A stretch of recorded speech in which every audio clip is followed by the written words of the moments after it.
자, 지난주의 말씀을 통해서 가인과 아벨이 하나님께 같이 예배를 드렸는데, 자, 하나님께서 아벨의 예배는 받으셨지만 가인의 예배는 받지 않으셨습니다. 자, 근데 중요한 건 뭐냐면 받지 아니하신 하나님을 향한 가인의 반응. 자, 지난주에도 말씀드렸지만 가인이 하나님을 향하여 분노합니다. 얼굴색이 변했어요. 사실 하나님이 가인의 이 반응을 보고 오히려 하나님은 가인을 걱정하십니다. 그리고 경고하세요. 자, 7절의 말씀을 보면 네가 선을 행하면 어찌 낯을 들지 못하겠느냐. 다시 말하면 지금 하나님께 예배를 드린 것 자체가 선이 아니었다는 거죠. 그러면서 뒤에 나오는 말씀을 보니까 선을 행하지 아니하면 자, 죄가 문에 엎드려 있다라고 말씀하세요. 여러분, 이 표현은 뭐냐면 마치 사자가 삼킬자를 찾아서 다니는 것처럼, 기회를 엿보는 것처럼 네가 지금 이 문제를 해결하지 않으면 지금 사단이 기회를 노리고 있다는 거죠. 그래서 죄가 너를 원하나 또 다른 죄로 번져갈 수 있으니까 자, 너는 뭐 하라고 말씀하세요? 죄를 다스려라 라고 말씀하시는 거예요. 자, 근데 자, 이렇게 경고하셨음에도 불구하고 8절을 보니까 가인이 지금 이 시작되어져 있는 이 죄의 사슬을 끊어내지 못하고 결국은 죄를 다스리지 못하는 가운데 아우 아벨을 부릅니다. 자, 그의 아우 아벨에게 말하고, 자, 이게 뭘 말했겠습니까? 야, 너 잠깐만 와봐. 잠깐만 와봐. 따로 불러낸 거예요. 그래서 따로 보지 않는, 사람들이 보지 않는 곳으로 불러다가 어떻게 했어요? 들에서 쳐 죽입니다. 우발적으로 어쩌다 때려 죽인 게 아니라 데려다 놓고 불러다 놓고 계획적으로 아우 아벨을 죽여버렸어요. 어떻게 보면 굉장히 안타까운 상황, 잘못된 예배로 시작되었지만 이게 결과적으로 볼 때 서로 형제 간의 살인 사건이 일어나는 안타까운 결과가 나타났습니다. 자, 우리가 말씀을 시작할 때 질문 하나를 시작할게요. 질문 하나를 할 텐데, 여러분, 문제의 원인이 뭐예요? 문제가 어디서부터 시작됐느냐? 자, 일단 지난주에 잘못된 예배가 이 문제의 시작점이라고 말씀을 드렸습니다. 근데 자, 그 이후의 문제점을 찾아보면 가인이 자기 예배를 받지 않으신 그 하나님에 대하여 반응한 것 자체, 잘못 반응한 것 자체, 여러분, 이게 사실은 문제의 시작이에요. 자, 어떻게 반응했어요? 하나님에게 미안해하기보다는, 죄송해하기보다는 화를 냈어요. 분노를 했어요. 결국 오늘 살인까지 저질러버린 이 총체적인 문제의 시작이 뭘까라고 찾아가 보면 가인의 분노가 문제였습니다. 자, 1번 같이 한번 읽어볼게요. 다 같이 시작. 분노는 또 다른 번제의 불씨가 된다. 자, 하나님이 분명히 경고하셨잖아요. 죄를 다스려라. 사실 다스리길 원하셨던 그 죄는 이 가인 안에 이미 올라와 있는 분노였습니다. 네 안에 올라온 그 분노, 그걸 다스려라. 그리고 지금 그 분노로 인하여 사단이 너를 삼킬 틈을 지금 찾고 있다라고 말씀하시는 거예요. 근데 이 가인이 그 분노를 다스리지 못한 것으로 말미암아 결국 하나님이 경고하셨던 또 다른 죄의 원인이 되어버렸어요. 자, 시편 37편 8절 말씀을 보면 자, 이런 말씀이 있습니다. 같이 읽어볼게요. 시작. 분을 그치고 노를 버리며 불평하지 말라. 오히려 악을 만들 뿐이라. 자, 분, 노, 불평, 여러분, 이것은 마음 안에 일어나는 부정적인 감정들이에요. 여러분, 이 감정들이 왜 생기냐면 내 마음대로 안 됐을 때, 내가 기대한 것처럼 안 됐을 때, 내 말을 안 들어줬을 때, 여러 가지, 어떻게 보면 내 마음대로 안 됐을 때의 상황이 일어나면 그때부터 불평하는 마음이 생기고요. 불편하지요. 근데 그게 어떤 대상자가 생겨지는 순간 그게 분노가 돼버린 거예요.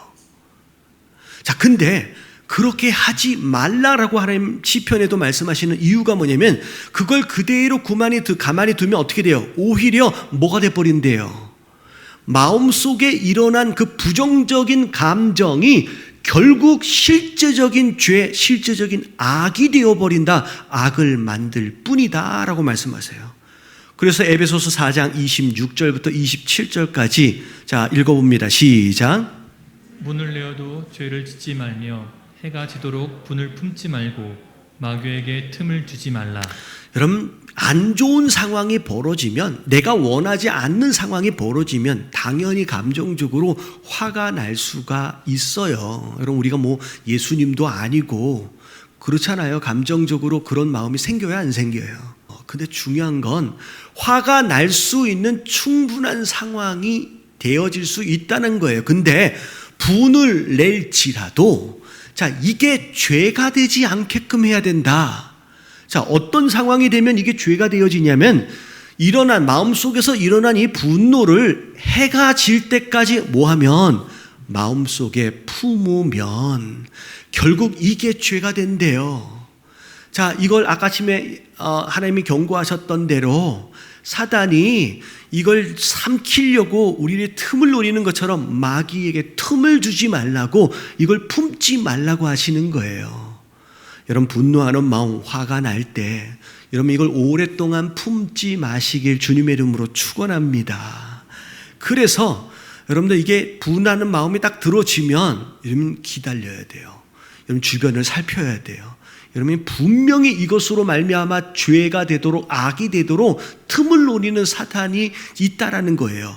그래서 잠언 4장 23절을 보면 자, 모든 지킬 만한 것 중에 라고 말씀을 시작합니다. 자, 이 표현은 우리 인생 가운데 지켜야만 하는 정말로 소중한 가치들이 많이 있다는 거예요. 근데 그 많은 소중한 것들 가운데 딱 하나를 골라서 지켜야만 한다면 자, 뭘 먼저 지키래요? 더욱 너의 마음을 지키래요. 네? 마음을 지키는 게 우선이래요. 그게 제일 중요하래요. 왜냐하면 생명의 근원이 이에서 남이니라. 이 얘기는 뭐냐면 죽고 사는 문제가 뭐에 달려있대요? 여러분 마음에 달려있대요. 마음을 잃어버리면요 다 잃어버리는 거예요. 그래서 욥기에서 끝까지 붙들려고 애를 쓰고 발버둥을 쳤던 것이 뭐냐면 마음이에요. 마음을 잃어버리지 않기 위해서 발버둥을 치는 거예요. 이런 마음을 지키시길 주님의 이름으로 축원합니다. 자, 그러면 자, 마음은 어떻게 지켜요? 자, 성경에서는 마음을 지키기 위해서 어떻게 하라라고 말씀하고 계시냐. 자, 우리가 요즘에 새벽 예배하고 금요 예배 때 어떤 말씀들을 지금 보고 있냐면요. 자, 시편을 보고 있어요. 시편의 맨 앞에 부분에 있는 시들은 주로 누가 쓴 시냐면 다윗이 쓴 시입니다. 이 시편 지난주 금요일 날 그런 말씀을 드렸어요. 이 시편의 내용을 잘 들여다보면 굉장히 중요한 공통적인 어떤 흐름과 구조가 있다고. 다윗이 평안할 때 쓴 시들이 아니에요. 다윗이 굉장히 어려울 때 고난 가운데서 어떤 위기적인 상황 가운데서 쓴 시인데 특징 중에 하나가 뭐냐면 앞에 한 서너 구절 정도는 다윗이 지금 굉장히 힘들고 어렵다라고 하는 것을 하나님 앞에 토로하는 내용들이 나옵니다.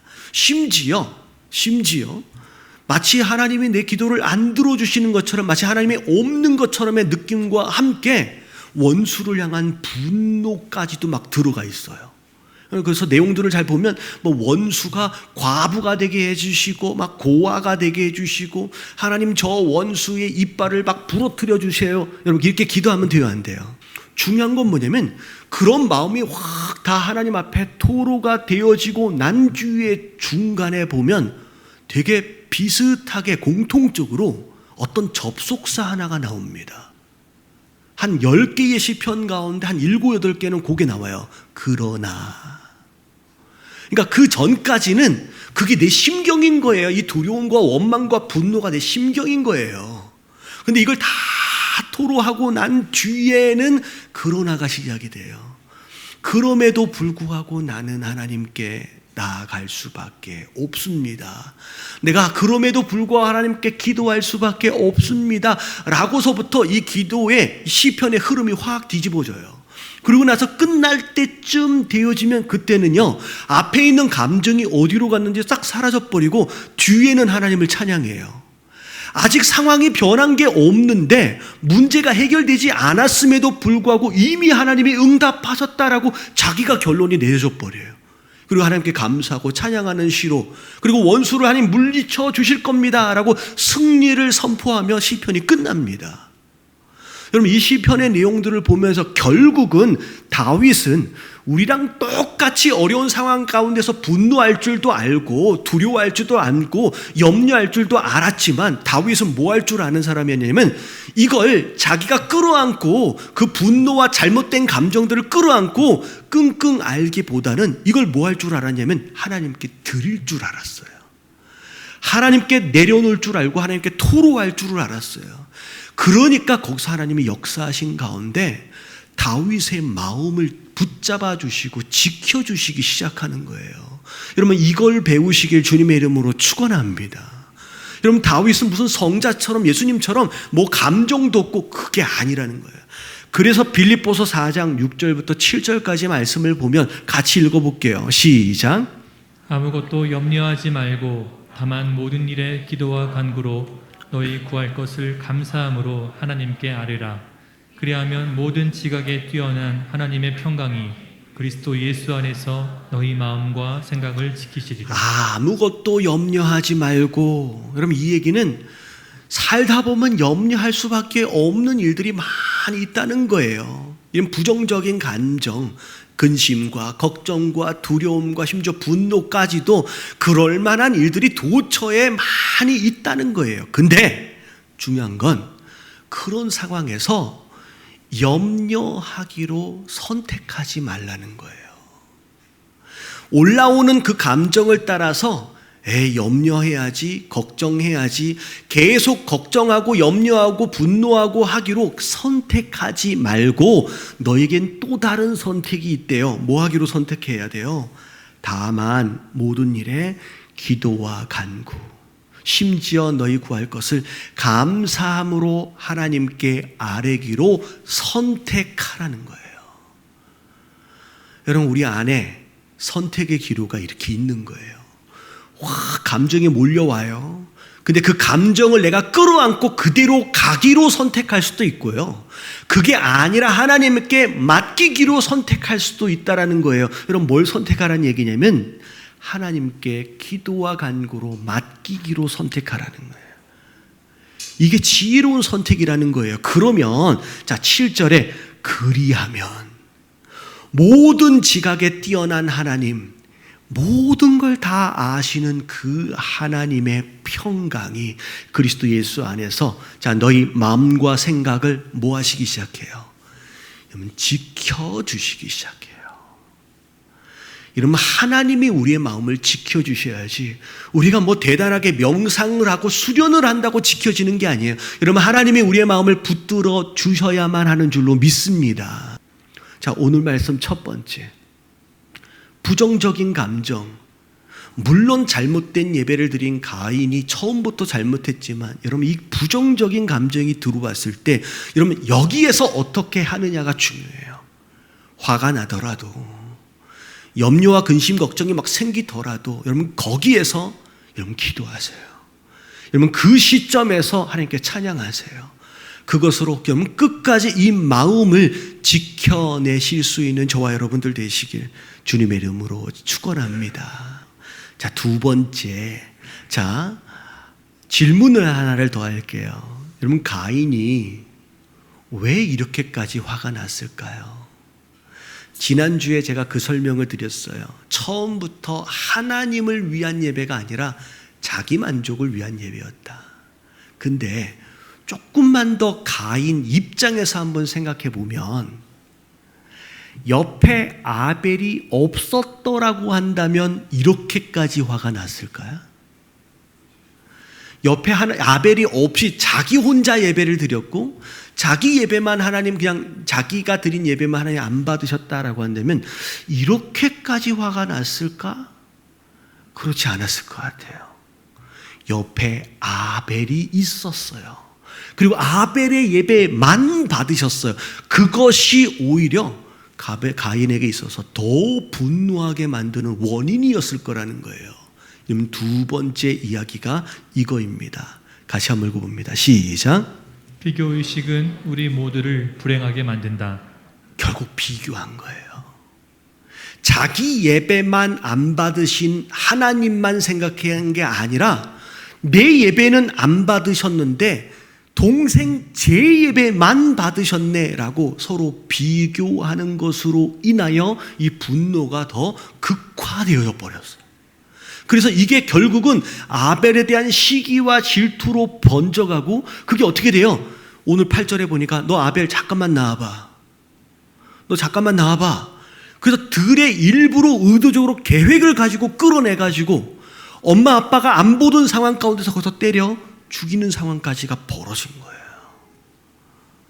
여러분 옆에 있는 누군가와 함께 여러분 무엇인가를 비교하기 시작하면 여러분 이게 가인처럼 시기와 질투, 분노까지 가서 결국은 살인까지 가는 거예요. 여러분 비교의식은 우리 모두를 불행하게 만듭니다. 여러분 이 의식을 우리가 버릴 필요가 있어요. 그래서 예전에 그런 조사를 했대요. 그 어린이날 아이들에게 물어봤어요. 설문조사. 너는 엄마하고 아빠하고 뭐가 제일 좋아? 근데 뭐가 제일 싫어? 이게 물어보니까 싫어하는 것들 중에 첫 번째로 나왔던 것이 뭐였을 것 같아요? 아이들이. 이렇게 눈치가 있으신 분들은 딱, 그거. 우리 엄마하고 아빠가 나를 좀 비교하지 않았으면 좋겠다고. 자꾸 동생하고 비교하고, 자꾸 형하고 비교하고, 자꾸 옆집 아줌마 아들하고 비교하고. 그래서 우리 그 전문 용어 중에 엄친아하고 엄친딸이 있잖아요. 여러분 그 단어가 왜 생겼겠어요? 엄마 친구 아들은 말이야 지금, 엄마 친구 딸은 말이야 지금 하면서 계속 누군가와 계속 비교하는 거, 그것만 안 했으면 좋겠다라고 아이들이 이야기를 하더라는 거예요. 이런 물론 아주 조금의 성장을 기대할 수 있을 거예요. 누구보다. 근데요, 더 중요한 것은 그 아이로 하여금 그 비교의식에 사로잡혀서 여러분 평생 불행하게 만드는 거예요. 여러분 하나님은 우리를 어떤 뭐가 좋고 어떤 뭐가 안 좋고 이렇게 상품처럼 비교할 만한 상품처럼 만드신 게 아니라 여러분 미술관에 막 걸작들 있잖아요. 여러분 작품으로 만드셨어요. 그래서 미술관의 작품들을 보면서 이거는 잘 그렸고 이거는 못 그렸고 라고 얘기할 수 없는 것처럼 정말 독특하게 우리가 이해할 수 없을 만큼 신기하게 하나님께서 우리 아이들을 다 그렇게 만드셨다라는 거예요. 이런 비교해서 더 나아져야 한다라고 끌고 가서는 안 된다는 얘기예요. 그래서 제가 이제 큰애가 이제 에밀리가 지금 17살인데 이거는 성경에 나와 있는 구체적인 방법은 아닌데 도움이 되시면 참고하시면 됩니다. 중요한 것은 재능과 은사예요. 하나님이 얘에게 어떤 재능과 은사를 주셨느냐, 그리고 얘를 위한 하나님의 계획이 무엇일까라고 하는 게 가장 중요해요. 근데 아이들을 보면 좋아하는 게 있고 잘하는 게 있어요. 근데 좋아하는 것과 잘하는 게 같으면 정말 다행이죠. 잘하는 걸 좋아하니까 하면 돼요, 장차. 근데 이 좋아하는 것과 잘하는 게 다를 경우가 많아요. 그러면 제가 에밀리한테 그런 얘기를 합니다. 좋아하는 것은 네가 평생 즐길 수 있도록 취미가 되게 해라. 근데 잘하는 것은 평생 할 수 있게끔 직업이 되도록 해라. 만약에 좋아하는 것과 잘하는 게 다르면, 그럼에도 불구하고 좋아하는 것이 직업이 되게끔 하면 너는 평생 좋아하는 것을 잃어버리게 될 거다 라고 얘기합니다. 이 얘기는 뭐냐면 하나님이 이 아이에게 감정과 더불어 재능과 은사를 주신 거예요. 그것을 따라 얘네들이 잘 성장할 수 있도록 인도해 가는 것이 부모의 사명인 줄 믿습니다. 비교하지 마세요. 이런 비교하는 순간 이 아이가 불행해지기 시작해요. 그래서 시편 139편 13절부터 14절까지 같이 한번 읽어볼게요. 시작. 주께서 내 내장을 지으시며 나의 모태에서 나를 만드셨나이다. 내가 주께 감사하옴은 나를 지으심이 심히 기묘하심이라. 주께서 하시는 일이 기이함을 내 영혼이 잘 아나이다. 여러분, 하나님이 우리 자녀들뿐만 아니라 나까지도 어머니 뱃속에서부터 다 만드셨다라고 하는 것을 믿으시는 분 아멘 하십시다. 하나님이 우리 인생을 만드셨다라고 한다면 그 하나님의 만드심을 존중할 필요가 있어요. 만약에 그것에 대하여 불평하고 원망하고 있다라고 한다면 내 인생에 대해서 그렇게 생각하면요, 여러분, 만드신 그 하나님께 불평하는 것이고요, 내 자녀가 됐든 누군가에 대해 다른 사람에 대해서 너는 왜 이러니? 라고 얘기를 하면 만드신 그 하나님을, 그 사람을 만드신 하나님을 모독하는 상황이 되어져 버리는 거예요. 그래서 오늘 말씀 보니까 다 만드셨대요. 그래서 만드신 걸 보니까 너무 신기하대요. 우리가 이해할 수 없는 기이하다까지, 기묘하다까지. 그래서 뭐 하라고 말씀하시냐면 감사하래요. 여러분, 내 스스로에 대하여, 내 자녀들에 대하여 여러분 감사하시는 저와 여러분들 되시길 주님의 이름으로 축원합니다. 근데 문제는 뭐냐면 장점, 감사할 만한 장점만 있는 게 아니라 단점도 있어요. 내 인생 가운데 이것만 없으면 내가 참 잘 나갔을 텐데, 내 남편이 됐든 아내들이 됐든 내 아이들이 됐든 이것만 없으면 참 좋을 텐데, 소위 말하면 고쳐야 할 것들. 근데요, 하나님은 모든 사람에게 연약함과 부족함을 허락하셨어요. 근데 어쩌다가 허락하신 게 아니라 그 안에 하나님의 의도와 목적이 있대요. 자, 고린도후서 12장 9절부터 10절까지 보면 바울 사도가 바울에게 허락하신 연약함에 대하여 이게 하나님의 의도구나 라고 하는 것을 깨달으면서 쓴 내용이 이거예요. 한 9절 읽어볼게요. 10절까지 시작. 나에게 이르시기를 내 은혜가 내게 족하도다. 이는 내 능력이 약한 데서 온전하여짐이라 하신지라. 그러므로 도리어 크게 기뻐함으로 나의 여러 약한 것들에 대하여 자랑하리니 이는 그리스도의 능력이 내게 머물게 하려 함이라. 그러므로 내가 그리스도를 위하여 약한 것들과 능력과 궁핍과 박해와 공고를 기뻐하노니 이는 내가 약한 그때에 강함이라. 바울도 연약함이 있는 거예요. 그냥 하나님이 허락하시는 거예요. 그냥. 근데 바울이 얘기를 하는 게 뭐냐면 이게 은혜구나. 이게 왜 은혜냐? 내가 이 연약함, 내 이 단점으로 인하여 더 하나님 의지하고 더 하나님께 나아갈 수 있는 기회가 되어지니까 오히려 그것으로 인하여 이 연약함이 내게 능력이 되는구나. 이러면 아이들에게 넌 단점을 고쳐야 돼 라고 이야기할 수도 있지만, 오히려 그 연약함으로 인하여 너 그래서 하나님 더 의지하고 하나님을 더 기도하고 할 수 있도록 가르칠 수 있다라고 한다면 오히려 그것 때문에 더 좋은 신앙인이 될 수 있는 거예요. 그럼 그걸 가르치는 게 중요하다는 얘기죠. 자, 오늘 말씀을 통해서 여러분, 하나님은 우리를 작품으로 만드셨어요. 비교 대상이 아니라는 거예요.